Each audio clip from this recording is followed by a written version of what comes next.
Alright,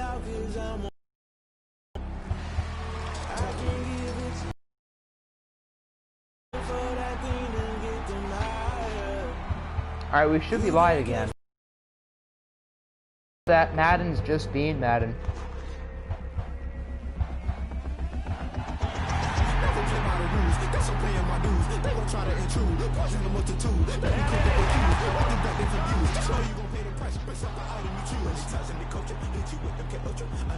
Hopefully our next game doesn't crash. That would be annoying.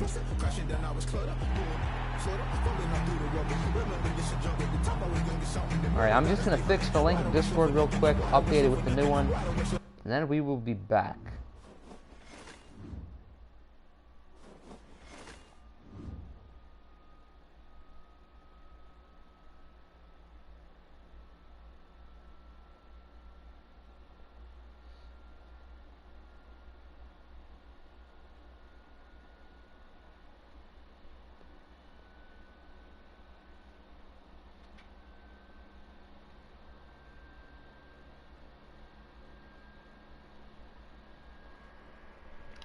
Alright, we are good to go once again. Welcome back, friends. OFL spreadsheet is updated, good stuff. So I was thinking that just based on time and how long that first game went, it probably didn't save, did it? If not, we'll just give Dallas a force win. But I imagine it did not save based on the other experiences we've had with crashing. Should have turned down the music. That's just the intro music. I don't think this is going to get copyrighted, and if it does, it's not on the main channel, so it's really not the end of the world. I imagine it did not save. Let's see here. But I was thinking, just based on how long that first game was, we might... Yeah, it did not save. Okay, so we'll force the home win. I was thinking we'd probably just do 2 games today, so that would mean 1 more. I'll let you guys pick. Would you guys rather watch Saints and Panthers or Patriots and Diablos? Because I'm fine either way. Anybody else just watch old Swami series from time to time? Swami is one of the OG franchise YouTubers out there. FEA, all of my homies hate EA. Alright. That's Diablos or Saints and Panthers. 6 people and 9 messages. Nice. 1 for Pats Diablos, 2 for Pats Diablos. Raiders Dolphins will be next stream, so no. Get that game over with now. Rip off the Band-Aid. I want to see your old team. I assume that's referring to the Patriots. So it looks like Pats and Diablos. Dear Lord, I'm nervous. I mean, I don't think we're a Super Bowl contender, but I'd like to win some playoff games. Rip the Band-Aid off. First playoff game here in OFL 21.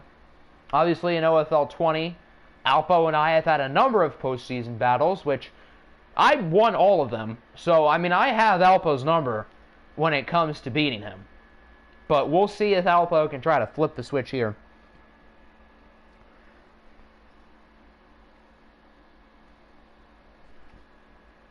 Hey, Siri, can you give me a number between 1 and 2? The answer is 2. 2, yay, we get to use Rose. What happened to Joshua Rosen from OFL 20? He's literally in here. So, I believe he is big winner. So, there you go.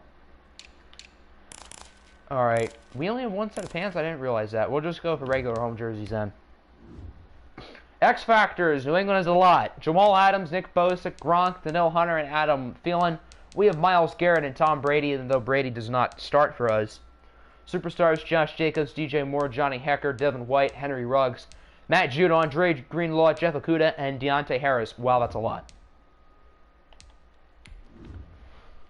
So, we're only going to obviously do 2 games today, and I'll let you guys pick within the coming days whether we do all of the remaining wildcard games, the other 4, in 1 stream, or if we do 2 and 2.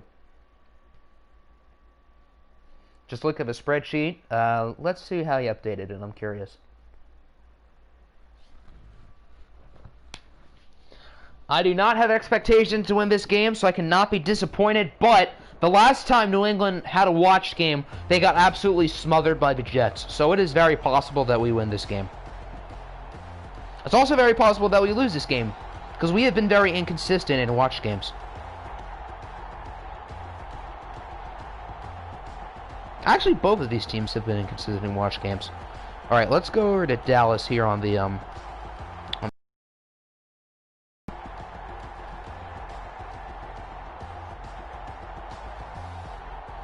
Okay, so the overall record is including playoffs. I kind of like that. And then Steamers, obviously, they beat.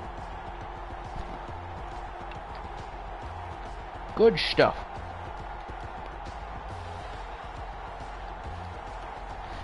We are going to win the Super Bowl solely because of Brandon Ayuk. Brandon Ayuk is so good in this league. Such a machine. I wish we had Brandon Ayuk. I mean, our receiving core is stacked here. So, receiver's not a need at all, but Brandon Ayuk would be fun to have. Watch EA give Octi the title just to improve their relationship after that disaster last year in OFL 20. That'd be funny. I mean, we know EA likes me over other coaches. I'm not going to deny that because it's true. I would not mind winning another ring, though. So here comes the offense led by Drew Lock, who had a really good season for us. Don't think we're in the quarterback market this offseason. I wonder if he goes up in depth trait. I wouldn't be surprised if he does. That'd be big, getting him up to superstar. Wonder if Tyler ever just watches his streams from time to time.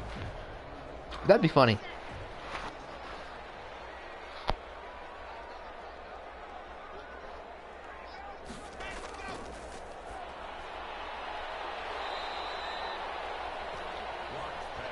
There's Hawk with the start. Hopefully we involve Hawk in the game plan. Something that Darrell Bevel does not do all that well.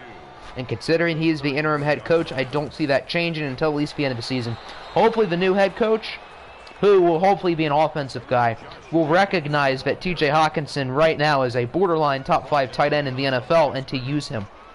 Now granted, that's mainly because there's just not that many talented players at tight end. And TJ Hawkinson's probably been the best tight end in the NFC this year, which is not necessarily a compliment to Hawkinson. More so it's that with George Kittle getting hurt, there are very few good and Zach Ertz getting hurt, there are very few good starting tight ends in the NFC. Last year, Cole threw for 4,500 yards and 30 touchdowns, didn't get a dev. Yeah, I mean, Drew Lock's numbers were probably a little bit worse last year. But I imagine McDonald also threw a ton of picks last year, if I were to guess. Look at the Steamers postseason thing. It's cool. I looked at the Cowboys thing, so I'll take a look at Memphis real quick. Let's see here. The Steamers.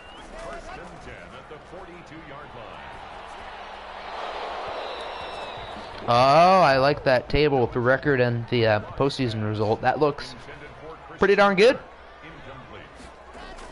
Ertz is probably going to play this week. I mean, that's good news for the Eagles. Carson Wentz gets his safety blanket back. Maybe Wentz won't be as absolutely terrible. Only 14 picks. Yeah, if that doesn't go up in depth, then chances are Locke won't. There's Jamal Adams with the sack. I would certainly hope he does not get in his zone today, because that will prove to be bad news for us. Liberty's up by 17 against South Carolina. Dang. That's pretty impressive. What a punt by Johnny Hecker, the second best punter in the real life NFL, because obviously that first place honor goes to Jack Fox. Jack Fox is legitimately our best player this year, which on the bright side, I mean, we've got ourselves a franchise punter, but it's kind of sad when your best player's a punter.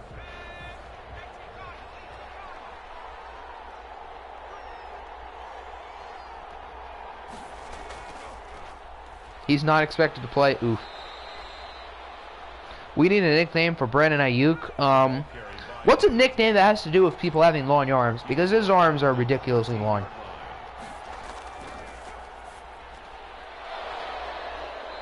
The Thunderbirds' best player is their punter. That's true, but the Thunderbirds aren't a good team, and neither are the Lions. So it's very similar there. At least the Thunderbirds have Patrick Mahomes. We do not have Patrick Mahomes. We had the older version of Patrick Mahomes. Because Matthew Stafford makes those about them. Punter is not need. Punter is needed. Kickers are a little bit more important, but you still need a punter. Nice play by Devin White. What about Slenderman? I thought of Slenderman for a second, but it's not that he's skinny. It's just that his arms can reach to next week. So, Ravens' best player is Marlon Humphrey. I would not disagree with that. I would agree with you there. In real life and in the OFL. Obviously, Lamar Jackson's their most important player, but if we're just talking about who is solely the best, I would say it's probably Marlon Humphrey. Thank Apple for dropping Zach Ertz and letting me pick him up in fantasy. Oh, I've got to thank Crockett in fantasy, because he dropped Clyde and Amari Cooper. If you don't have Hot Rod as your kicker, your team is not cool. I can't disagree with that. Hot Rod is pretty goated. Mr. Fantastic sounds like a good nickname for someone with mysterious long arms. That kind of does sound cool. Also, good evening, my guy. Your Cowboys already won today in a ridiculous double overtime game that, of course, decided to crash at the end, but we just gave Dallas a force win because we know, obviously, they won. But, I mean, the end of that fourth quarter was probably the craziest ending to an OFL game I can think of. You know, my team was killed by injury. I gave up. Well, there's always next year. And with how even these teams are in the OFL, I would not be surprised if we see some teams who were in the cellar this year be contenders next year.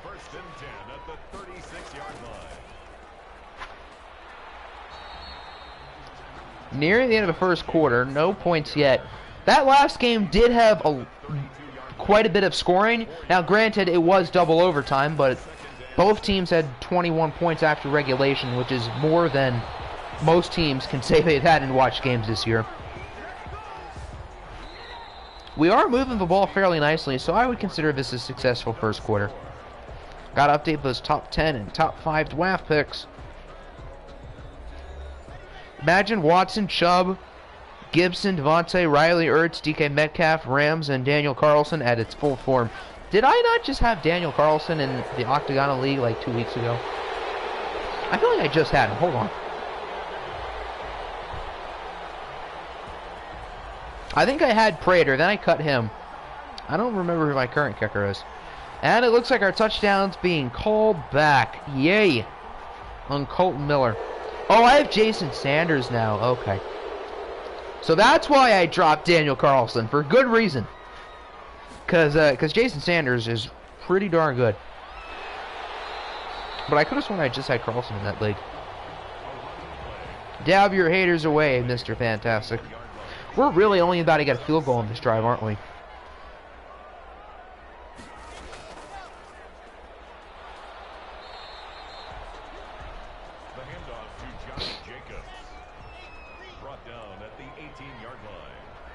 Third and 9, field goal time. I can already smell it. Okay, we're lucky that was not a turnover. That was a bad throw.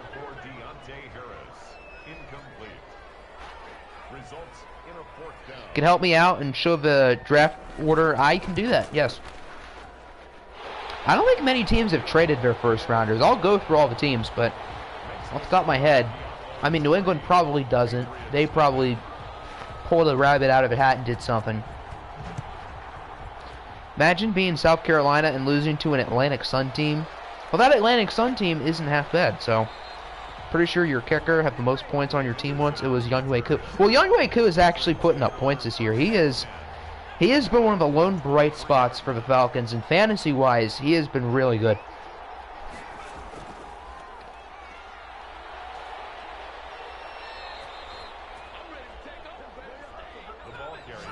Yeah, he is the second-ranked kicker in the league, fantasy-wise.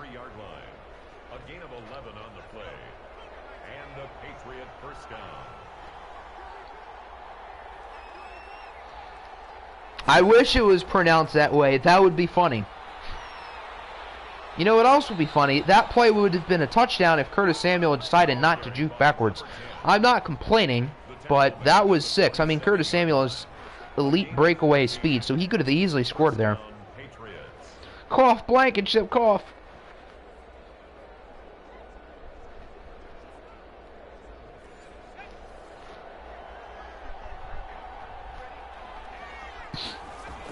quiet game so far for Phil Riddle. I mean, he hasn't made any bad plays. Patriots haven't had the ball for very long. Yeah, he's only thrown 2 passes, but he's completed 2 passes as well. Younghoe Koo sounds like an Asian rapper. Maybe Younghoe Koo is an Asian rapper, and he just either doesn't know it or we don't know it.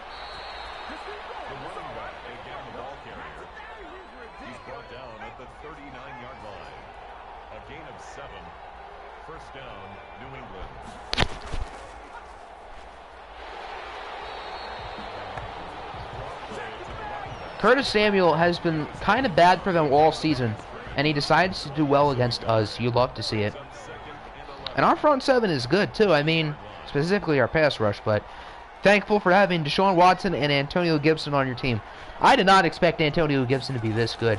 There's a legit argument that he's the best rookie running back in the league right now. I mean, I'd probably still say that honor belongs to Swift, but Clyde Edwards-Helaire and Antonio Gibson are like neck and neck for that, and J.K. Dobbins isn't too far down the list either.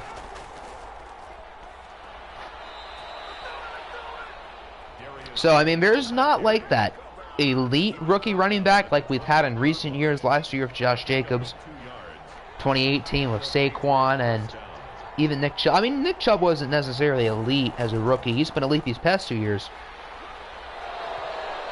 But, I mean, this running back class just wasn't all that good.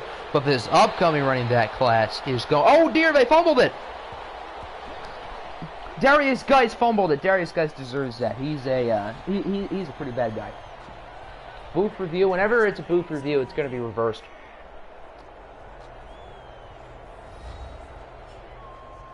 Was Vinny down? Vinny was down. More intrigued in college basketball right now, probably the upset of not going undefeated. I mean, college basketball is a pretty addicting sport to watch.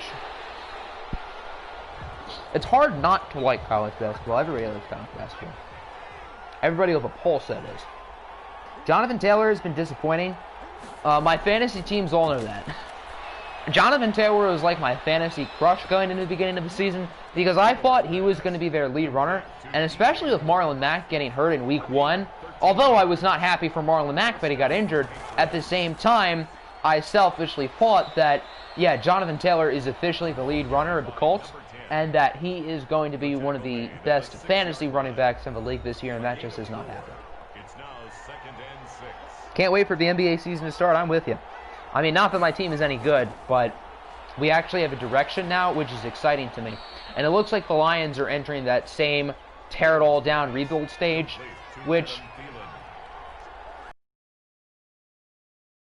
probably smarter to do a full tear-down and rebuild, because when your team is bad, you have no chance of competing. But in football, you can get a lot better in a very short amount of time.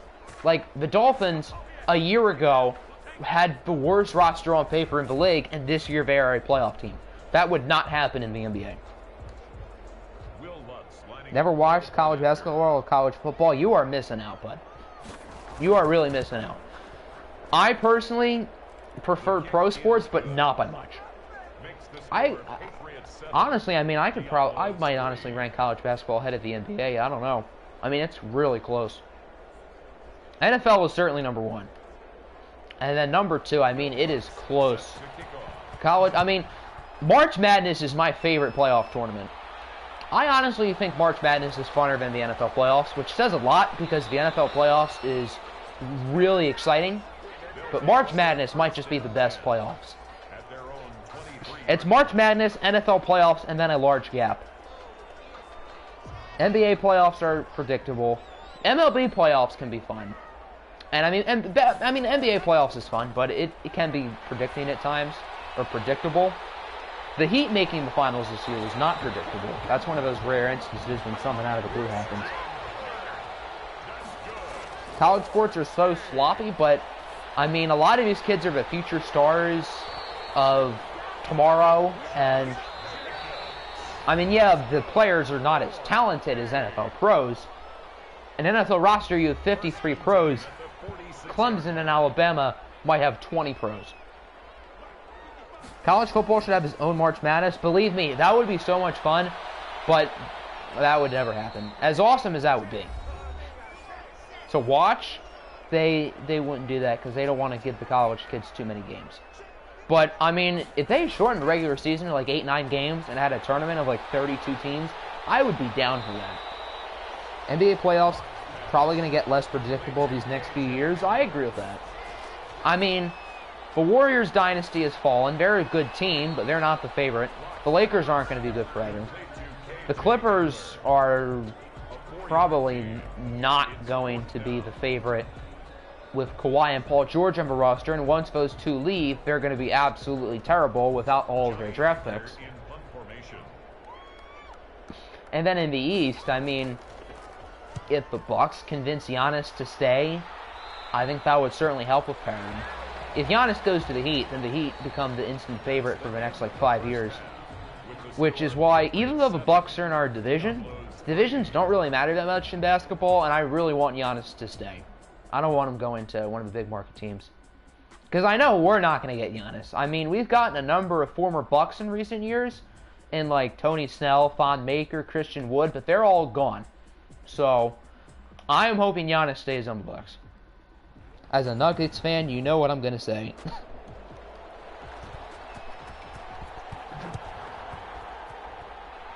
Going to be a Florida fan for college football? No, not Duke.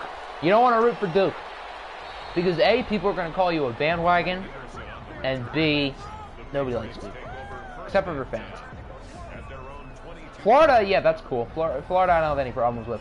But Duke is probably the least likable team in college basketball. So, they're the Alabama of college basketball. What if the Lakers got Giannis? That would suck. I don't hate the Lakers, but there would be no need to play the season. A team with 3 borderline top 5 players. Why can we not tackle Curtis Samuel? Well, that's one way to start the second half. Okay.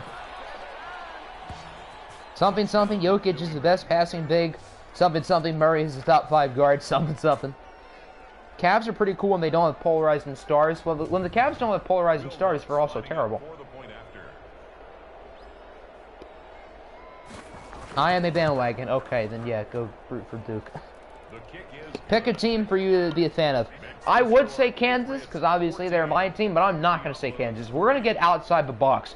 What is a fun college basketball team to root for who's always competitive, but never a favorite? That low-key sounds like Kansas. I know they're in our... Actually, I mean, Gonzaga is a cool team to root for. I know we just lost to them, but... I mean, Gonzaga's always really good, and people aren't really going to call you a bandwagon for liking them.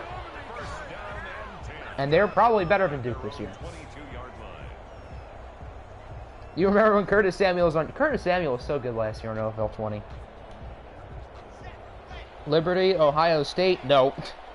Don't have the favorite team in the NFL, college basketball, or college football. It can be refreshing not having a favorite team when all your teams suck. I would say the 2 biggest teams I'm a diehard for are obviously the Lions, and then probably Kansas. I mean, the Pistons and the Tigers, when they're good. When they're bad, I'm obviously a fan of them. That should have been picked. I'm obviously a fan of the Pistons and Tigers, but I would say right now I'm a bigger Kansas fan than them. And then with college football, I feel like I'm a casual Oregon fan. Like, I root for Oregon, but I almost feel like I'm a casual Duck fan. Texas Tech. I was kind of thinking Texas Tech too for a second, but then I realized that they are obviously in our conference. So I had the Kansas schedule up, and I saw Texas Tech, and I figured, hey, they're a fun team. But then I saw Gonzaga, and I said, screw it. Texas Tech is in our conference. Gonzaga isn't. Let's encourage the love for Gonzaga. Still interested in Iowa State college basketball? Wonder how Iowa State's going to be. Obviously, losing Halliburton is rough.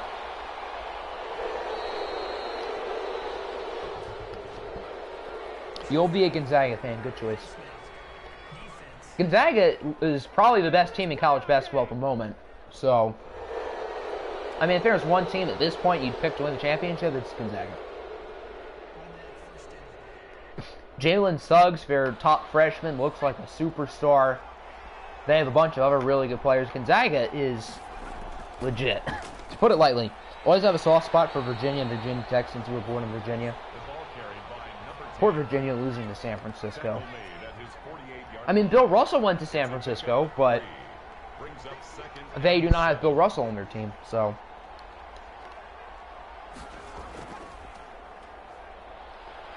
You know, I would have a soft spot for Villanova since I live like 10 minutes away from their campus, but they have eliminated us twice in the past 5 years, so I don't. I've been in their campus. I haven't been to really. I don't know if I've ever stepped foot on like many campus areas, but I've been to Villanova a number of times, specifically because I've gone to a number of Villanova football games, and the place is certainly really nice. But whenever I step foot on that campus, I realize that this team always beats Kansas. I've never seen a Villanova college basketball game, though. That would be fun. They did play Kansas last year at Wells Fargo near Christmas time, but the tickets for that game were so expensive, and I'm kind of happy I didn't go to that game because we lost in a very heartbreaking way. So, for the sake of my happiness on that day, I don't mind that we did not end up going. Root for a team like Butler, Villanova, Michigan State, or Creighton. I thought about Creighton for a second. I mean, Creighton's certainly a good team this year, but they're never really that much of a contender otherwise. I mean, they had Doug McDermott earlier in the decade, but Big East sounds like a cool conference to root for, but LU and IU all the way. Press F for Big East football.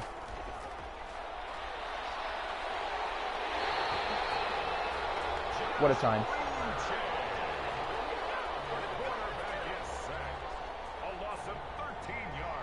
Can they like replace the Big East with the Pac-12? Because Pac-12 is so irrelevant in the conference.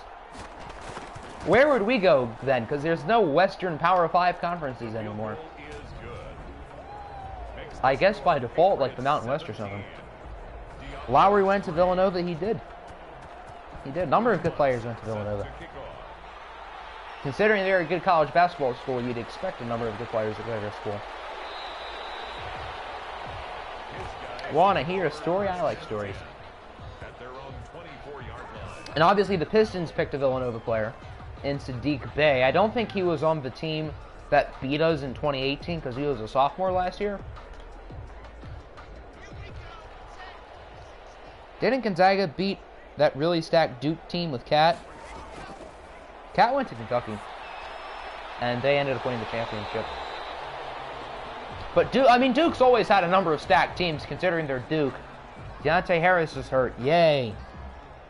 That's fun. Who's our slot receiver now? Well, I guess Christian Kirk is in the slot by default, but who's our number 3 receiver?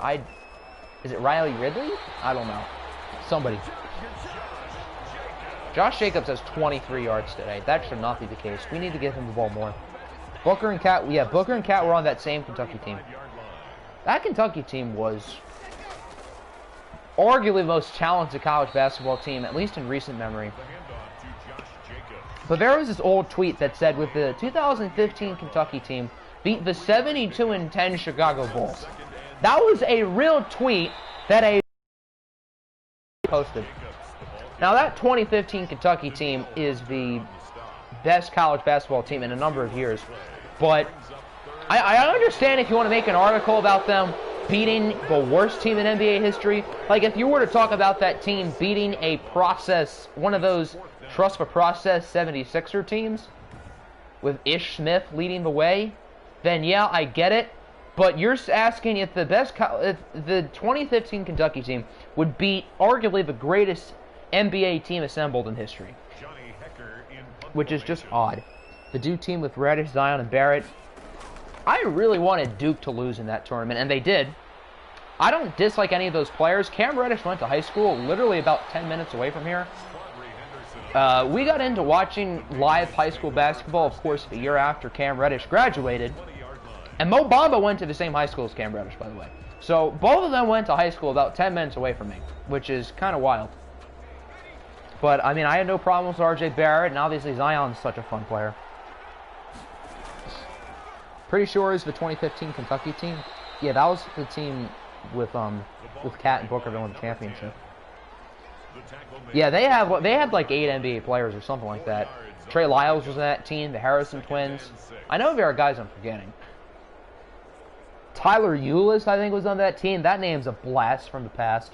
Let me actually look up that roster real quick. I know there are good players I'm forgetting. 2015 Kentucky basketball roster. Let's see here.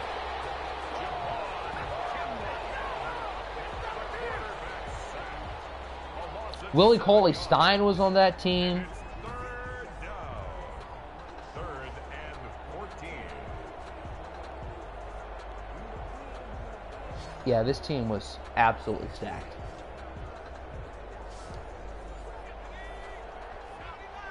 Or for Charlotte Hornets, shots fired.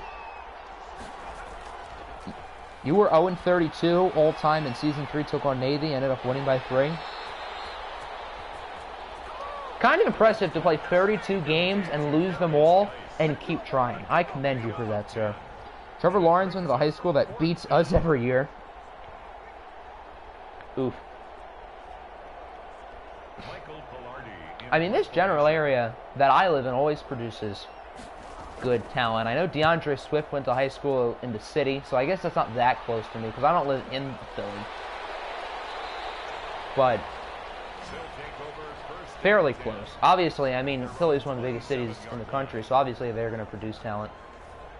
But it's kind of odd to have NBA lottery picks balling out in, like, the neighboring town in Mo Bamba and Cam Reddish. So that was interesting. Diablos are pretty bad? Yeah, I would agree. I do not have expectations, therefore I'm not disappointed. But this team has work to do.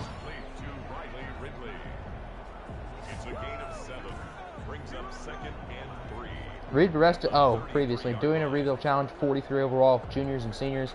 Can only recruit 55 or less players. Yeah, that's...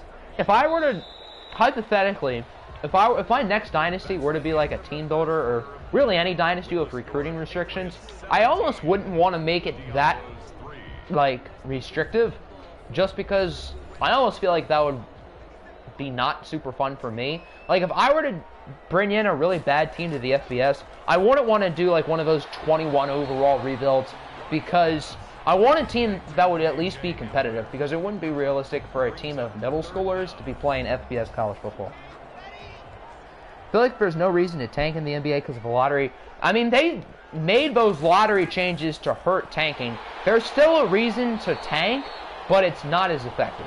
And they made the percentages lower to avoid tanking, which I think is smart. Obviously, they did it right around the time where we started to get really bad, so it was not fitting timing. But, I mean, if you finish with the worst record in the league, you're still going to get a top 5 pick. So, it doesn't totally eliminate tanking, but it does take the purpose out of tanking a little bit.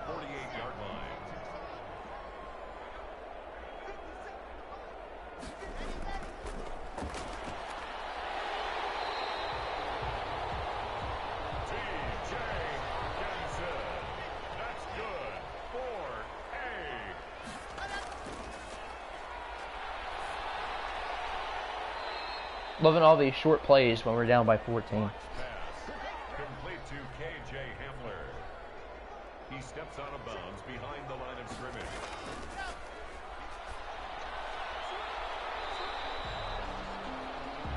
Blocked pass. Complete to TJ Hawkinson. It's a gain of 3. Brings up third and 10. I'm predicting a 5-yard pass. Nope, we don't even throw it. It's a sack. Did I lose a playoff game in OFL 20? A 6-yard loss. I don't know if I lost a playoff game in OFL 20. I don't remember if I made the playoffs that first year.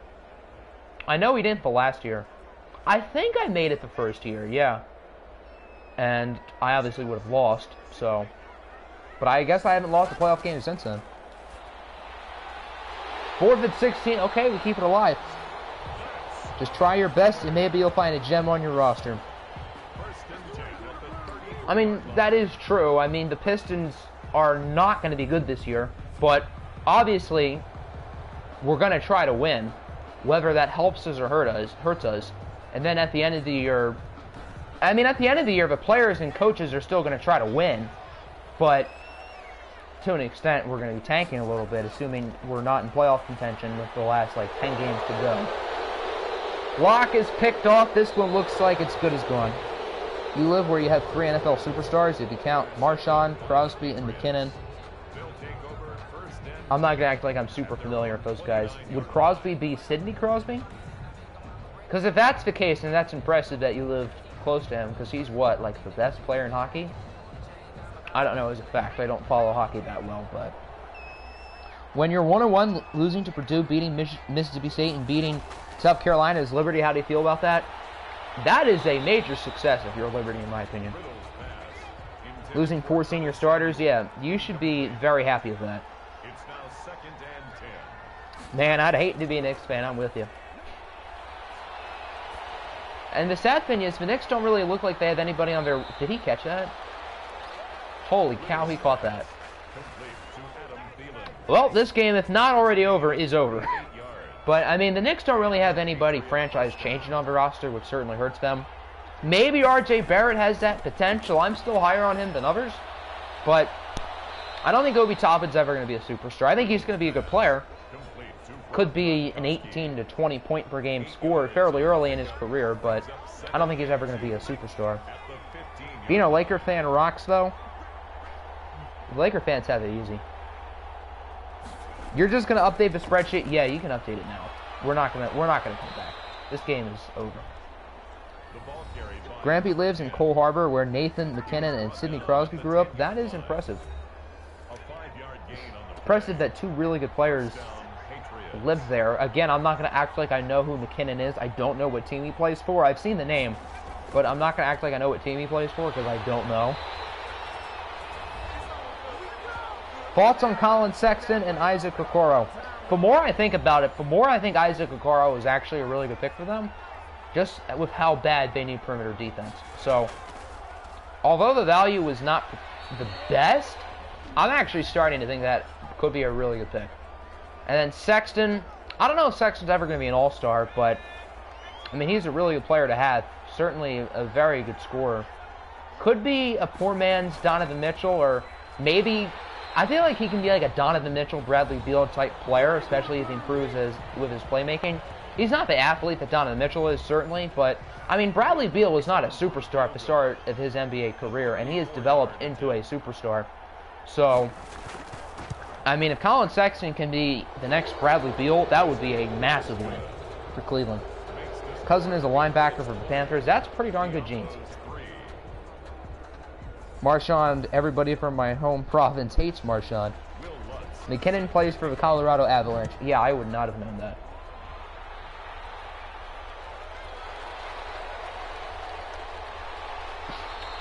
Oh, 20-3. We can start simming now. Yeah, I'd rather not watch the last 2 minutes of this pathetic team. First meeting of all time, the Diabolos will lose to the Patriots. Alpo gets revenge for those 3 times last year I beat him in the OFL Bowl. Now, I did not expect my team to win in rain. I did not expect my team to win today, and we didn't. I would have liked to have at least been competitive. We're going to make the score look a lot more competitive than the game actually was. Alright, we're going to watch the last play, just to see if it doesn't crash.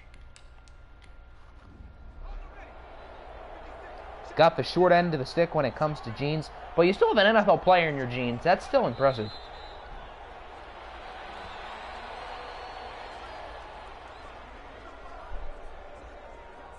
I mean, I'd like to say I'm fast. I'd like to say I can jump, but my jeans are nowhere near an NFL player, or a professional athlete of any magnitude, for that matter.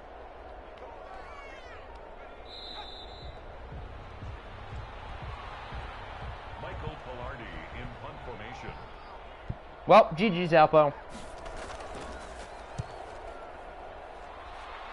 Was not expecting to win today, and we did not get a win. I'm still tickled pink that Matt Patricia is gone, so I'm still in a very good mood at the moment, I'll tell you that. But Theodore Riddle won a playoff game before Patrick Mahomes in OFL 21. That's true. Undrafted, 12 awareness, Phil Riddle won a playoff game before Patrick Mahomes in the OFL. We just did not run the ball well. I mean, Josh Jacobs was one of the best running backs in the league this year, and he is going to be our guy for the rest of OFL 20, OFL 20. For the rest of OFL 21, barring a miracle, but still unfortunate. Grampy almost made the NBA, I cannot read. The MLB and NHL, that's impressive. High level at 2 sports, that is really hard to do. One of the shortest people in your grade, but in a sport where being tall makes you faster. Well, you gotta outplay him in the other aspects, I guess. Christian Kirk put up good numbers, per usual. Juju can not only have 2 catches, TJ Hawkinson can not only have 15 yards. What were Ruggs' numbers? 3 for 22. He did have the touchdown, though. Let's see here, blocking. The offensive line was not that bad today. Our pass rush was better than theirs. And both teams have a really good pass rush. Javon Kinlaw of 2 sacks. I didn't realize he had 1. Josh Uche, Daniil Hunter, Nick Bosa, Myles Garrett, Devin White, Jamal Adams. Okay, so they did get 4 sacks. That's more than I thought. Interception for Dre Greenlaw. Will the game crash? If it does crash, then we might as well just end the stream there because there's not really much else to talk about. And it did.